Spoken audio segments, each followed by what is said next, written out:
کہ ایک پارٹی ہے اس کی طرف سے بھی یہ شد و مد سے یہ احتجاج کی بات کی گئی اور انہوں نے احتجاج کرنے کی کوشش کی، اور دوسری طرف حکومت نے بھی بڑھ چڑھ کے پورا پاکستان بند کرنے کی کوشش کی ہے کہ پی ٹی آئی احتجاج نہ کر سکے. تو آپ کیا سمجھتے ہیں صورتحال میں کیا ہونا چاہیے؟ بہت بہت شکریہ. بسم اللہ الرحمن الرحیم. جو باتیں پروفیسر صاحب نے کی ہیں اس سے انکار تو نہیں کیا جا سکتا. واقعی ہمیں حب الوطنی پیراماؤنٹ ہوتی ہے. پاکستان ہے تو میں ہوں، پاکستان ہے تو آپ ہیں، پاکستان ہے تو یہ ادارے ہیں، پاکستان ہے تو یہ حکومت ہے. اور یاد رکھیے گا کہ دنیا کے جو حالات ابھی بن رہے ہیں نا، ہم کہتے تو بہت فخر سے لوگ یہاں پہ ہیں کہ میں ملک چھوڑ کے چلا جاؤں گا، میں باہر سیٹل ہونا چاہتا ہوں. لیکن اس وقت جو دنیا کے حالات بدل رہے ہیں نا، اس میں باہر سیٹل ہونا بھی کوئی آنسر نہیں ہے. آپ نے اپنے ملک کی مٹی پہ رہ کے اس کو بہتر کرنا ہے. آپ کو پتہ ہے کل جرمنی میں ایک خبر چلی ہے کہ وہ جتنے انڈر گراؤنڈ بنکرز تھے سیکنڈ ورلڈ وار کے اور فرسٹ ورلڈ وار کے، ان کو خالی کرا کے ان کو رینوویٹ کر رہے ہیں اور لوگوں کو ڈائر کر رہے ہیں کہ ہمیں تھریٹ ہے کہ رشیا کی طرف سے نیوکلیر حملہ نہ ہو جائے تو آپ ان بنکروں میں چلے جائیے گا، انٹرنلز میں چلے جائیے گا جو ہٹلر نے بنائی تھی. تو میرا مطلب ہے کہ دنیا کے معروضی حالات اتنے کوئی پیسفل نہیں ہیں. تو ان تمام حالات میں جو آپ کی ریسکیو ہوتا ہے، جو آپ کا ریکیوز جو آپ کا وہ آپ کا ملک ہی ہوتا ہے. اور ملک کیا دیتا ہے؟ اس سے آپ کو حب الوطنی دیتا ہے. لیکن یہ حب الوطنی جو ہے یہ صرف اپوزیشن کا فرض نہیں ہے، حکومت کو بھی اتنی حب الوطنی ہونی چاہیے. بلکہ حکومت تو ایک ماں کی طرح ہوتی ہے، اس کو تو زیادہ حب الوطنی کی فکر ہونی چاہیے، because they are the roller.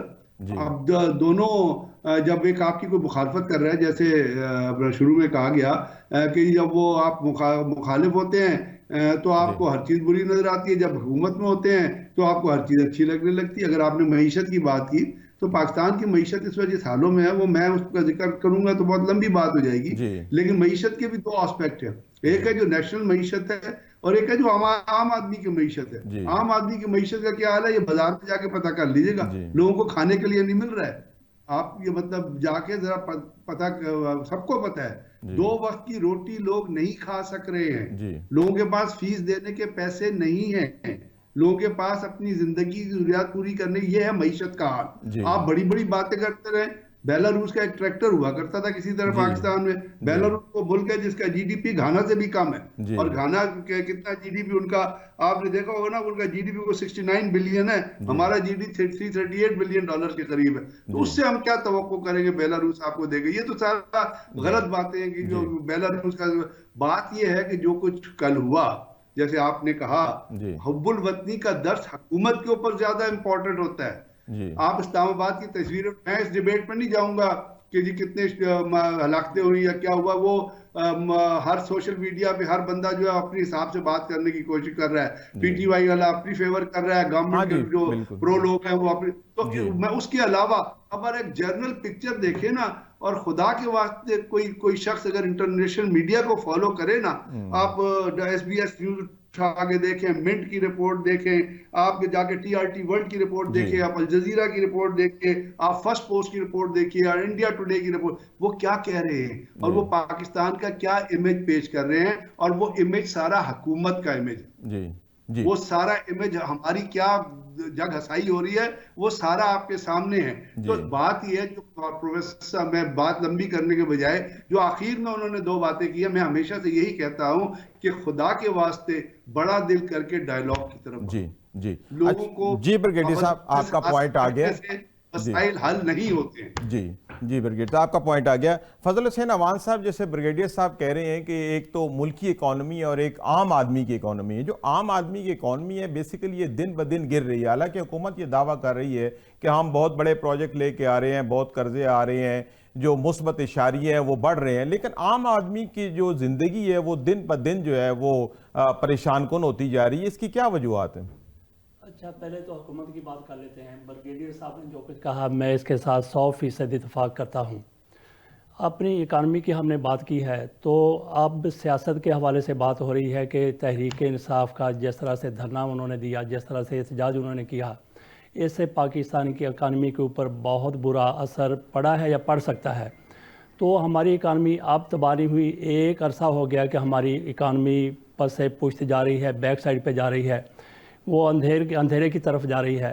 تو یہ ذمہ داری ہوتی ہے اکانومی کو سنبھالنا، اپوزیشن کی اتنی زیادہ ذمہ داری نہیں۔ بہرحال جہاں تک حب الوطنی کا تعلق ہے، میرا بھی یہ فرض بنتا ہے، آپ کا بھی بنتا ہے، سب کا فرض بنتا ہے، اپوزیشن کا بھی اتنا ہی رول ہے اکانومی کو بہتر کرنے کے لیے جتنا حکومت کا ہو سکتا ہے۔ لیکن حکومت کا اپر ہینڈ ہوتا ہے، کیا حکومت اپر ہینڈ کو استعمال کرتے ہوئے باقی لوگوں کو جینے کا حق دے رہی ہے؟ اس حکومت کی میں بات کر رہا ہوں۔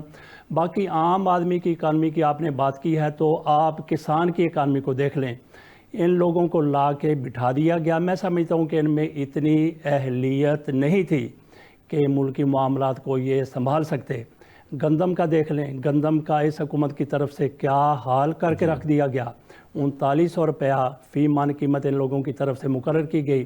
میں اس کا بالکل گواہ ہوں کہ 2200 روپے من لوگوں کو، کسان کو گندم اپنی بیچنی پڑی ہے۔ اس سے آپ اندازہ کر سکتے ہیں کہ عام آدمی کی اکانومی کا بیڑا اس حکومت کی طرف سے کس طرح سے غرق کیا گیا ہے۔ جی فضل امان صاحب، آپ کا پوائنٹ آ گیا ہے۔ پروفیسر صاحب، یہ جو ڈائیلاگ کی بات ہو رہی ہے کہ جب بھی دونوں اطراف سے جو ہے وہ ایک قدم بھی کوئی پارٹی پیچھے نہیں ہٹتی، تو ڈائیلاگ تو ہونا بہت ضروری ہے۔ جس طرح کہ کوئی سیاسی پارٹی اپنا، جیسے یہ آپ نے پی ٹی آئی کی طرف سے دیکھا اور حکومت کی طرف سے بھی دیکھا، تو آپ یہ سمجھتے نہیں ہیں کہ یہ سچویشن آنے سے پہلے حکومت کو بھی ڈائیلاگ کی طرف آنا چاہیے تھا؟ دیکھیں، جہاں تک میرا خیال ہے، حکومت بھی ڈائیلاگ چاہتی ہے اور اپوزیشن بھی ڈائیلاگ چاہتی ہے، لیکن کبھی کبھی لگتا ہے کہ اس تناظر میں جو یہ فائنل کال تھی، میں اپوزیشن کا لفظ کسی حد تک غلط بول رہا ہوں۔ کے پی کے میں حکومت ہے تحریک انصاف کی، تو ایک طرف اسلام آباد کے جو وسائل ہیں وہ استعمال ہو رہے ہیں، دوسری طرف کے پی کے وسائل استعمال ہو رہے ہیں۔ وسائل دونوں طرف سے حکومت کے ہیں، اور وہ بے شمار لوگ جو کسی پارٹی سے اس جنون کی حد تک تعلق نہیں رکھتے، نہ کسی پیپلز پارٹی سے، نہ کسی تحریک انصاف سے، اور نہ ہی کسی مسلم لیگ نواز سے، یہ ان کے آپ دیکھیں ٹیکسز کے پیسے ہیں اور دونوں حکومتوں نے لٹائے ہیں۔ جو کچھ اسلام آباد میں پچھلے 2-3 دن میں ہوا، جو اب ہوا، دونوں حکومتوں کو سوچنا ہے، صرف نعیم مسعود کو یا بریگیڈیئر صاحب کو نہیں سوچنا۔ ایک بات میں یہاں یہ ضرور کہوں گا کہ آپ کا مہمان ایتھوپیا سے آئے یا کہیں سے بھی آئے، وہ امپورٹنٹ ہے، ایک دن آگے پیچھے بھی تو کیا جا سکتا ہے، اس سے اپوزیشن کو بھی کوئی فرق نہیں پڑتا۔ اور جس طرح ابھی فضل امان صاحب نے کہا کہ یہ لوگ اس قابل نہیں تھے، دیکھیں اس سے پہلے جو تھے وہ بھی اس قابل نہیں تھے۔ بیڑا کہاں سے ڈوبا؟ بیڑا ڈوبا 2017 میں جب ثاقب نثار نے بیڑا ڈبویا۔ پھر کیا ہوا 2018 میں جو آر ٹی ایس ہے اس کا جواب آپ نے دیکھا فارم 47 سے آیا۔ اب اس کے پیچھے کون ہے؟ مقتدرہ ہے جسے آپ اسٹیبلشمنٹ کہتے ہیں، اور یہ دونوں پارٹیاں، میں بڑے وثوق سے اور بڑی ذمہ داری سے کہتا ہوں، اگر مجھ جیسے ایک فقیر سے پوچھیں تو یہ دونوں پارٹیاں اسٹیبلشمنٹ کی اے اور بی ٹیم ہے، جانے کل کون اے بن جائے، جانے کل کون بی بن جائے۔ تو اب اس میں جو میں سمجھتا ہوں ذمہ داری آتی ہے وہ ہر اس پارٹی کی آتی ہے جو اپنے آپ کو قومی پارٹی گردانتی ہے، اور جو آپ نے سوال کیا اس کی طرف میں آ گیا ہوں اور بات بھی وہاں سے شروع کی۔ مکالمہ جتنا فرض موجودہ وزیر اعظم پہ ہے اتنا سابق وزیر اعظم پہ بھی ہے، اور میں یہ سمجھتا ہوں کہ دیکھیں اگر ہمارا اس طرح پولی کلچرل ملک نہ ہوتا، اس طرح صوبوں میں اور ایک صوبے میں 3 قسم کے لوگ نہ ہوتے، تو ہم یہ سمجھتے کہ شاید یہاں انقلاب آ جائے۔ یہ بریگیڈیئر صاحب اچھی طرح جانتے ہیں، اور نعیم مسعود بھی جانتا ہے، اور سعید آپ بھی جانتے ہیں کہ پاکستان میں اگر ریولیوشن ہی آ جائے تو بڑی بہادری ہے۔ ریولیوشن کریکٹر سے آتا ہے، تو کریکٹر کسی بھی، میں شخص کا نام نہیں لیتا، کریکٹر کسی بھی پارٹی میں اس وقت آتا ہے جب پارٹیاں انسٹیٹیوشن بنے۔ یہ پارٹیاں انسٹیٹیوشن نہیں ہیں، آپ دیکھیں آدھے لیڈر ادھر سے آئے ہیں، آدھے ادھر سے آئے ہیں، اگلے الیکشن میں پھر بڑی عدل بدل ہو جائے گی۔ تو اس کو دیکھ کر کے میں سمجھتا ہوں آصف علی زرداری، شہباز شریف اور عمران خان کو اب چاہیے کہ یہ اسٹیبلشمنٹ کے ہاتھوں میں نہ کھیلیں۔ ان بڑے جید جو پنڈت سیاستدان ہیں، ان کا قصور ہے جو ابھی تک مکالمہ نہیں ہو رہا، ورنہ آج جو سڑکوں پہ ہیں کل کو حکومت آج والی سڑکوں پہ ہوگی۔ جی ٹھیک ہے۔ جی پروفیسر صاحب،